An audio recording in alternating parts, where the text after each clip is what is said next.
Hello दोस्तों, कैसे हो आप सब लोग। आज मैं आपको the power of your subconscious mind ये बुक के बारे में बताने वाली हूँ। ये किताब खास आपके लिए लिखी गई है, आपको ये जानकारी देने के लिए कि आपके सबकॉन्शियस दिमाग में इतनी ताकत है जितना आप सोच भी नहीं सकते, और इसकी जादुई ताकत से आपको वाकिफ करना ही इस किताब का मकसद है ताकि आप इसका भरपूर फायदा उठा सके।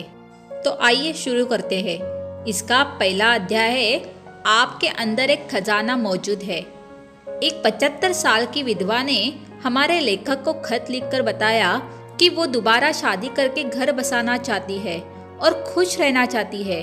उसने वही किया जैसा लेखक ने उसे करने को बोला था।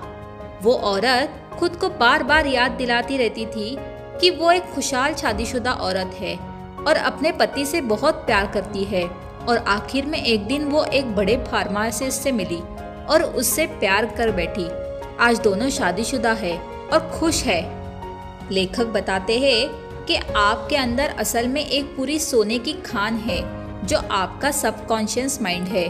बस अगर आप इसे कंट्रोल करके अपने फायदे के लिए इस्तेमाल करना सीख जाए तो क्या बात है। आप जब किसी टेस्ट से पहले खुद को ये यकीन दिलाते रहते हैं कि आप फेल हो जाएंगे या फिर कोई चीज़ आपको नहीं मिलेगी, तो दरअसल आप अपने ही दिमाग को ऐसा करने के लिए मजबूर कर रहे होते हैं। आप अपने दिमाग की सुपर पावर को गलत आइडिया दे रहे होते हैं कि आप ये नहीं कर सकते या वो नहीं कर सकते। मगर ऐसा कभी मत कीजिए। कभी भी अपने दिमाग में नेगेटिव आइडिया मत आने दीजिए, बल्कि पूरे जोश के साथ दोहराते रहे, विश्वास रखें और उम्मीद भी। और फिर आप देखेंगे कि आपके सबकॉन्शियस माइंड ही आपके सारे सवालों का जवाब बन जाएगा। दूसरा अध्याय है, आपका दिमाग कैसे काम करता है। एक बूढ़ी औरत को यकीन हो चला था कि उसकी याददाश्त चली जाएगी, मगर उसने अपने दिमाग को यही यकीन दिलाए रखा कि ऐसा कुछ भी नहीं होगा, बल्कि वो खुद को यकीन दिलाती रही कि उसकी याददाश्त दिन ब दिन बढ़ती जा रही है। अब ये उसका मजबूत विश्वास ही था कि सच में उसके साथ ऐसा ही हुआ। हमारे दिमाग का कॉन्शियस और सबकॉन्शियस हिस्सा एक दूसरे से अलग होने के बावजूद आपस में जुड़े हुए हैं। जो कुछ आप सोचते हैं वो अपने कॉन्शियस माइंड वाले लेवल से सोचते हैं, और जो भी आप करते हैं छोटी से छोटी चीज़ भी वे आपके सबकॉन्शियस लेवल को अफेक्ट करती है। हालांकि ये समझना ज़रूरी है कि सबकॉन्शियस और कॉन्शियस लेवल दोनों अलग अलग नहीं, बल्कि एक ही दिमाग के दो अलग लेवल है। कॉन्शियस माइंड वो है जो सोच विचार करता है, और सबकॉन्शियस माइंड आपकी हर सोच पर विश्वास करके उसे अपना लेता है। जो कुछ भी आप सोचते हैं और करते हैं उस पर सबकॉन्शियस माइंड पूरी तरह से यकीन करता है। उदाहरण के लिए, हिप्नोसिस के पीछे सिर्फ एक वजह यह है कि आपका सबकॉन्शियस माइंड इस पर यकीन करता है, और फिर आपसे जो कहा जाता है उसे आपका कॉन्शियस माइंड बिना किसी जिद के उसे मानने लगता है। फिर आप चाहे सही या गलत जो भी विचार रखते हैं उसे ये बेझिझक अपनाने लगता है। तो फिर याद रखिए कि आप अपनी कश्ती के खुद ही मालिक है। सारा कंट्रोल आपके हाथों में है। तो सोच समझ कर चुने, अच्छा चुने और अपनी खुशियों को चुने। इस बुक का तीसरा अध्याय है, आपके सबकॉन्शियस दिमाग के काम करने की जादुई ताकत। एक स्कॉच सर्जन डॉक्टर जेम्स एसदिले ने कुल 400 ऑपरेशन किए। तब तक बेहोश करने की दवा की खोज नहीं हुई थी जिससे वो अपने पेशेंट्स को बेहोश कर सके। तो उन्होंने आखिर ये कैसे किया? अपने मरीजों को वो मेंटली बेहोश किया करते थे। वो पेशेंट को पूरी तरह यकीन दिलाते थे कि ऑपरेशन में उन्हें किसी भी तरह का दर्द नहीं होगा और ना ही कोई इन्फेक्शन।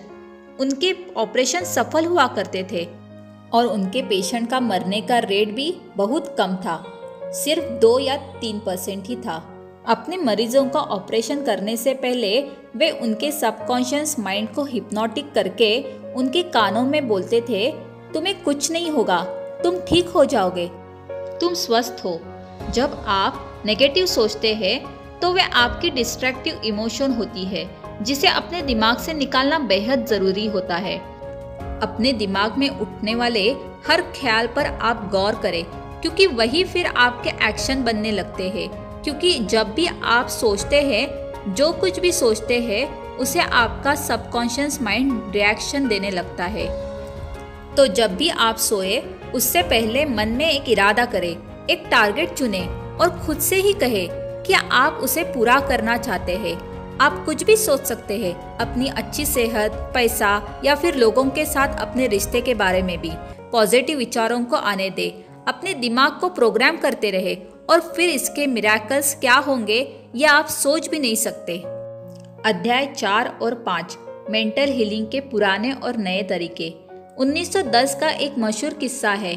एक आदमी को टंग पैरालिसिस हुआ था, यानी कि उसकी जीभ को लकवा मार गया।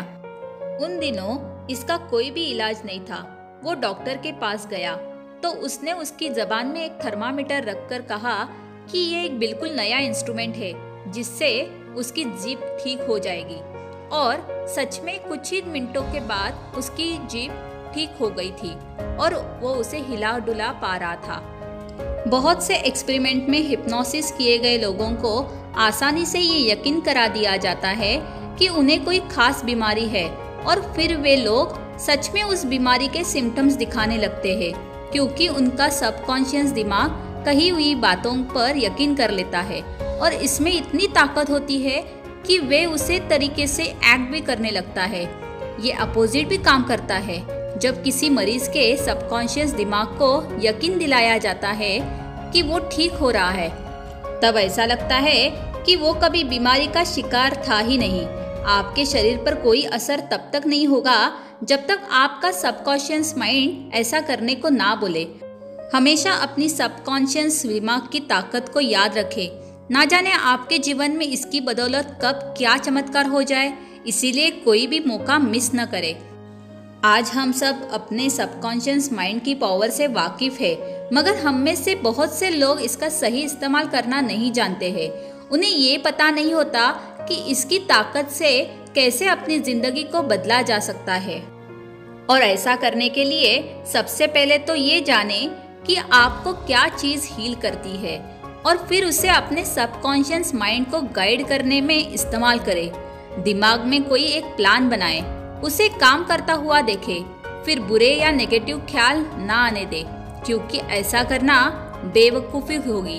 और आखिरी बात ये कि प्रे करे और अपनी दुआओं पर यकीन रखे। इसके आगे के अध्याय हम अपनी कल की वीडियो में देखेंगे। अगर आपको ये वीडियो अच्छी लगी हो तो आप इसे लाइक कीजिए, मेरे चैनल को सब्सक्राइब कीजिए और अपने दोस्तों के साथ शेयर कीजिए।